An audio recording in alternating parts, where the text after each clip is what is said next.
하늘은 어디에나 있어를 읽고.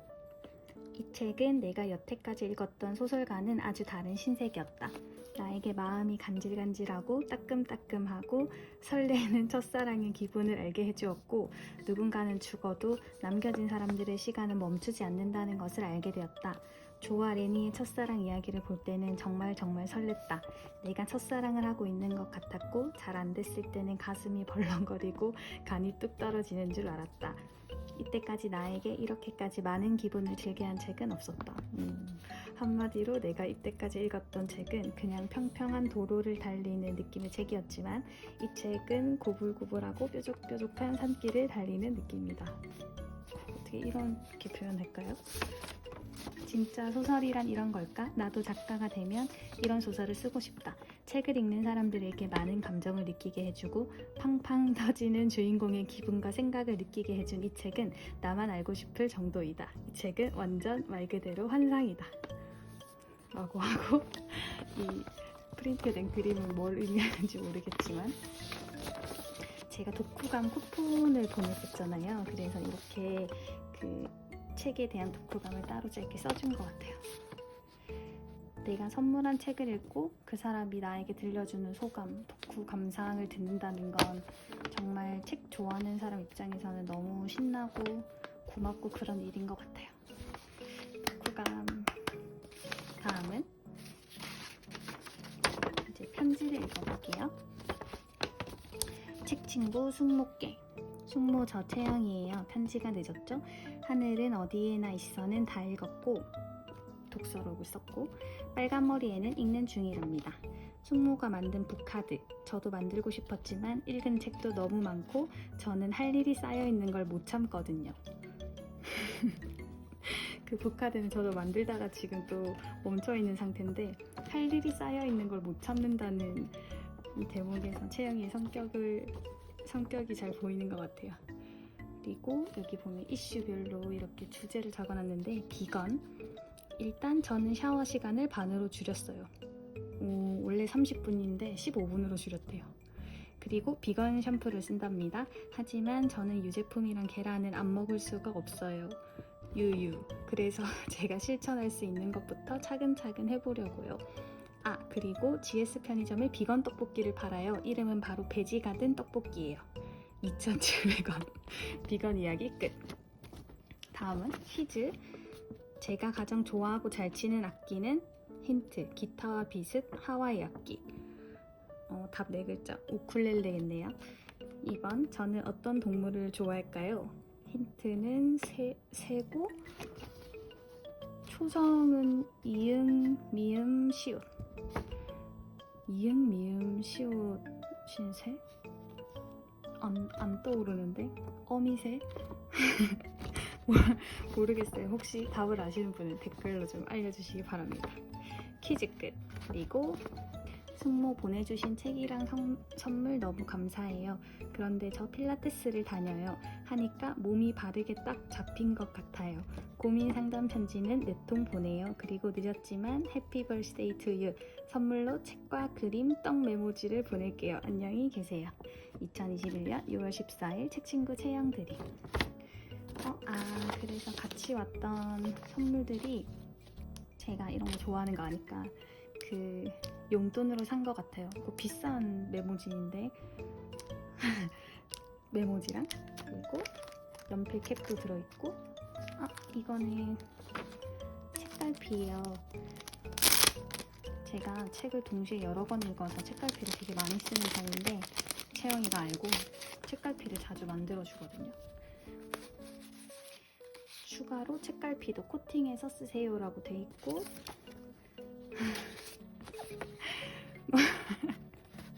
이 캐릭터 뭔지 아시는 분, 그 에스더 버니라고 제가 좋아하는 그 토끼 캐릭터가 있어요. 그걸 좋아한다고 얘기했더니 그려서 보내줬는데, 뭔가 원래 에스더 버니와는 되게 다른 느낌으로 토실토실하고 귀여운 그림. 이걸 코팅해서 쓰라고 이렇게 그림을 그려서 보내줬네요. 그리고 책 친구 승무 6월호 이것도 그린 거고. 뭔가 되게 꽉 차 있어요. 당신은 지금도 충분히 좋은 사람이에요. 다른 사람과 비교하며 자신을 깎아내리지 마세요. 그 사람은 그 사람이고 당신은 당신인걸요. 조금 실수해도 괜찮아요. 조금 못해도 괜찮아요. 항상 완벽할 수는 없잖아요. 진심에는 계산이 존재하지 않는다. 내가 좋아하는 것에만 집중하기로 했다. 그 밖의 것들까지 신경 쓰기엔 인생은 너무나 짧으니까. 그 제 책 친구 시리즈를 계속 보신 분은 아시겠지만 채영이는 초등학교 4학년 여자아이입니다. 좋아하는 것들만 하기에도 인생은 너무나 짧다는 이런 문구를 보내준 아이가 초등학교 4학년 11살이에요. 어떤 그 자기계발서 같은 거를 읽은 걸까요? 거기서 이런 문구들을 가지고 온 것 같아요. 너무 귀여워요. 그 다음에 이것도 있어요. 특별한 기회를 기다리지 말라. 평범한 기회를 잡아서 위대한 것으로 만들라. 이것도 자기계발서 명언을 읽고 귀여운 동물 그림과 함께 책갈 그려줬고, 다음은 고민 상담 편지입니다. 이건 뭐냐면 제가 올해 1월인가 월간 외숙모 원픽 도서로 나미야 잡화점의 기적을 보내줬었어요. 근데 그거를 읽고 채영이가 그 집에서 고민 상담소를 차려가지고 어떤 플라스틱 통을 두면 남동생이 둘이 있거든요. 동생들이 거기다가 고민을 적은 쪽지를 넣어요. 그러면 채영이가 그걸 보고 그 밑에다가 이제 고민에 대한 상담, 그러니까 조언을 적어주는 그런 상담소 놀이를 하고 있더라고요. 근데 동생들은 아직 어리고 그 적어서 보내는 고민들이라는 게 다 똑같으니까 재미가 좀 없을 것 같아서 제가 블로그 이웃들한테 부탁해서 여러 가지 고민들을 받아서 보내줬어요. 거의 한 50통 정도 보냈는데 채영이가 이렇게 월간 외숙모 답장할 때마다 그 고민에 대한 상담 내용을 적은 이 쪽지들을 몇 개씩 보내주는데 이번에는 4통이었어요. 하나씩 볼게요. 닉네임 이모미소라는 블로그 이웃이 보내준 건데, 일을 잘하고 싶은데 집중이 안 될 때가 많아요. 집중력을 기르려면 어떻게 해야 할까요? 에 대한 답변입니다. 이모미소님께 안녕하세요. 저는 고민상담사 채영이라고 합니다. 일을 잘하고 싶은데 집중이 잘 안 돼서 고민이시라고요? 집중력을 기르는 방법을 알려드릴게요. 1. 다른 일은 절대 생각도 하지 말고 딱 지금 하고 있는 것만이 내 일이다라고 생각하세요.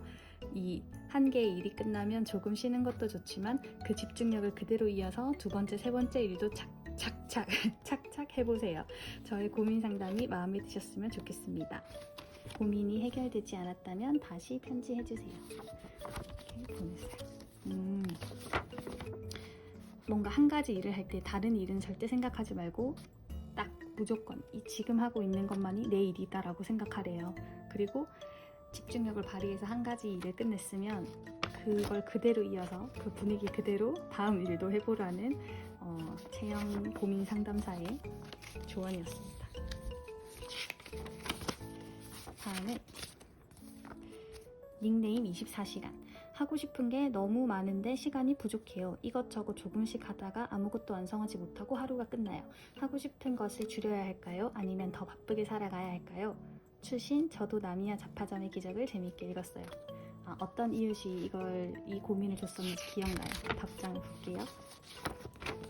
24시간님께 안녕하세요. 저는 고민상담사 채영입니다. 하고 싶은 건 너무 많은데 시간이 부족하다는 게 고민이죠. 저는 너무 공감합니다. 왜냐면 저도 예전엔 그랬거든요. 저의 해결법을 알려드릴게요. 1. 일단 하고 싶은 것을 공책에 쭉 쓴다. 알고 보면 조금밖에 없는데 부풀려서 생각한 걸 수도 있어요. 오, 이거 되게 인사이트 있는 답변 아닌가요? 실제로는 내가 해야 될 일이 그렇게 많지 않은데 우리가 머릿속으로 생각만 하다 보니까 이 일도 해야 될 것 같고 저 일도 해야 될 것 같고 마음이 되게 바빠지는 그런 상황이 되게 많잖아요. 쓰는 거 아주 중요한 포인트입니다. 일단 써보는 거죠. 2. 해야 할 일도 쓴다. 형광펜으로 표시한다. 그러니까 하고 싶은 것도 쓰고 해야 할 일도 쓰고. 3. 매일 해야 할 일을 다 하고 시간이 남으면 하고 싶은 것을 하나씩 해본다. 시간이 남지 않으면 안 해도 괜찮아요. 해야 할 일을 먼저 하고 시간이 되면 이제 하고 싶은 일 목록에 있던 거를 하나씩 해보라고 하네요. 4번 조금씩 하다 보면 어느새 다 한다. 예! 저의 고민 상담이 도움이 되셨길 바랍니다. 추신 나미와 자파점 참 재밌죠. 이 채영이의 답장을 읽다 보면 그 어린이의 눈으로 해주는 조언들이 굉장히 뭐랄까요, 우문현답처럼 느껴질 때가 많아요. 이 이전에 받았던 고민들도 그렇고 지금 이제 24시간님이 보는 이 고민에 대한 채영이의 답도 저에게 굉장히 네, 뼈를 때리고 아주 실질적으로 도움이 되는 그런 조언인 것 같습니다. 그리고 다음은 닉네임 마음부자님. 기부를 하고 싶은데 돈이 많지 않아서 속상해요. TV에 북극곰 후원 광고를 보면 돕고 싶은데 여기저기 후원하다 보면 제가 쓸 돈이 없어져요. 어떻게 하면 좋을까요? 이거는 사실 제가 보낸 고민이에요. 이웃들이 써준 고민도 많은데 겹치는 게 많아가지고 좀 다양한 내용을 보내고 싶은 마음, 그리고 실제로 제가 하는 고민이기도 해서 이제 사실은 제가 보낸 거지만 마음부자라는 닉네임으로 고민을 보냈습니다. 어떤 답장이 왔을까요? 마음부자님께 안녕하세요. 저는 고민상담사 채영이라고 합니다. 기부를 많이 하고 싶은데 여기저기 후원하면 자신이 쓸 돈이 고민이시라고요? 제가 생각하기엔 형광펜을 껐어요. 돈 말고 자신이 할 수 있는 일을 차근차근 해보는 게 어떨까요? 예를 들면 환경 보호를 위해, 북극곰을 위해 일회용품 사용을 줄이고 마실 물이 부족한 다른 나라의 어린이를 위해 물을 아껴 쓴다는 것처럼요. 돈 말고도 다른 사람 생명을 구할 수 있는 방법은 많아요. 아주 많이 있어요. 그러니 할 수 있는 일부터 해보세요. 고민 해결되셨으면 좋겠습니다. 그쵸, 할 수 있는 일부터 하면 되는 건데 사실 어떻게 보면 기부라는 것도 내가 할 수 있는 만큼만 하고 또 돈 외에도 내가 다른 것들을 더 함으로써 나의 마음을 채울 수 있는 건데 한정된 돈을 가지고 걱정만 하고 있던 저에게 도움이 되는 조언입니다. 마지막에 닉네임 흥흥 님이 보내주신 사연이에요. 우리 아빠는 설거지를 안 해요. 엄마 혼자 집안일을 다 해서 너무 화가 나요. 채영씨네 가족들은 골고루 일을 하나요? 남자들이 집안일을 안 해서 화가 날 때는 어떻게 해야 할까요? 진짜 현실적인 고민이에요. 뭐라고 답했을지 너무 궁금한데 흥흥님이 보냈는데 채영이가 홍홍인 줄 알았나봐요. 홍홍님께 안녕하세요. 저는 고민상담사 채영이라고 합니다. 홍홍님의 고민은 아빠가 집안일을 도와주지 않아서 화가 나는 것이죠. 홍홍님의 엄마는 혼자 집안일을 다 하려면 엄청 힘드실 것 같아요. 우리 가족은 엄마 아빠 둘 다 집안일을 하거든요. 제가 좋은 방법을 알려드릴게요. 일단 아빠가 기분이 좋고 엄마는 집안일을 하고 있을 때 은근슬쩍 아빠한테 엄마는 집안일 도와주는 사람도 없이 혼자 다 하면 힘들겠다 하고 속삭이고 우리 엄마 도와주자 라고 하는 거예요. 주의할 점은 엄마가 힘들어 보일 때 해야 된다. 엄마가 힘들이지 않고 쉽게 즐겁게 할 때는 별로 효과가 없나 봐요. 힘들어 보일 때 해야 된다. 그 다음엔 열심히 도와드려요. 그러면 엄마가 기뻐하실 거예요. 아빠는 엄마가 기뻐하는 게 좋아서 앞으로 더 도와줄지도 몰라요. 저의 고민 상담이 도움이 되셨길 바래요. 고민 상담사 채영들이 너무 재밌죠. 이 고민에 대한 그 초등학생이 보내준 해법, 조언이라는 게 읽다 보면 뭔가 뭐랄까요, 되게 힐링되는 느낌도 들고, 근데 아까 그 하고 싶은 일이 너무 많은데 시간이 모자라다고 느낄 때 이제 채영이가 해보라고 한 것들, 해야 하는 일이랑 하고 싶은 일을 구분해서 써보는 거, 그러니까 사실 우선순위의 문제인 건데 이런 조언들이 진짜로 생각해보면 정말 기본적인 것들이고 내가 충분히 할 수 있는 건데도 고민을 위한 고민? 자꾸 생각만 하다 보니까 놓치는 그런 것들을 채영이가 잘 짚어주는 것 같아서 매달 이 답장을 받을 때 되게 설레요. 이번에는 내가 보냈던 고민들 중에 어떤 고민의 답장이 올까? 그리고 실제로 블로그 이웃분들도 너무 많으니까 자기가 보낸 답장이 언제 오나 기다리는 분들이 있어요. 그래서 고민 상담 금지. 이번 달에는 몇 통이었어요.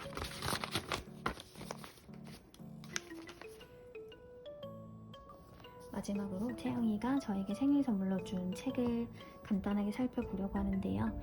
제목은 시의 문장들, 김이경 작가님 책이고 굳은 마음을 말랑하게 하는 시인의 말들이라는 부제가 달려있어요. 채영이가 어떻게 알고 시에 관한 책을 줬는지 모르겠지만 제가 유일하게 편독하는 장르가 있다면 시집인데요.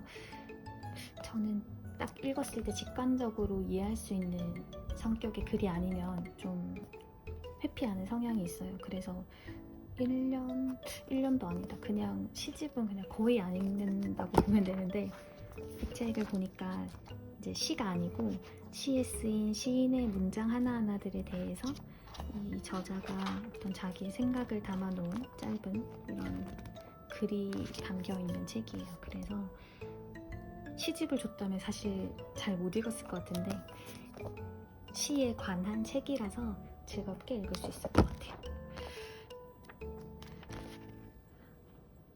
아무 페이지나 펼쳐봤는데 보면, 나는 비애로 가는 차, 그러나 나아감을 믿는 바퀴 라는 시의 한 문장에 대해서 작가가 써놓은 글이에요. 내게도 미래가 있을까? 내 꿈을 이룰 수 있을까? 내가 원하는 인생을 살 수 있을까? 내가 원하는 인간이 될 수 있을까? 그 모든 물음에 똑부러지게 물론이지 하고 답하지 못했던 시절에 일기를 썼다. 더 오래 살면 그때는 이제 제가 되어도 좋아 하고 뒤로 물러나 앉자. 지금은 아직 아니다. 나는 오늘도 나를 이렇게 재우친다. 나는 나아감을 믿는 바퀴. 믿지 않으면 넘어질 일이. 오래전 일기를 보며 그때를 그리워한다. 질문을 두려워했던 나를, 나아감을 믿었던 나를, 아직 젊던 나를.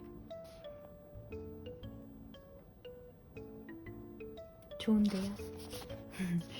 아마 시집을 선물 받아서 이 문장이 들어간 시를 읽었다면 저는 약간 이 시에 대해서 내가 어떻게 받아들이고 해석하고 나의 경험을 투사하고 생각해야 될지 좀 막막했을 것 같은데, 이렇게 옆에다가 뭔가 관련된 내용으로 글을 달아주니까 훨씬 읽기가 마음에 부담이 없고 편한 것 같아요.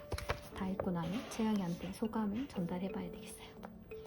지금까지 6월 월간 외승부에 온 채영이의 답 택배 언박싱이었습니다.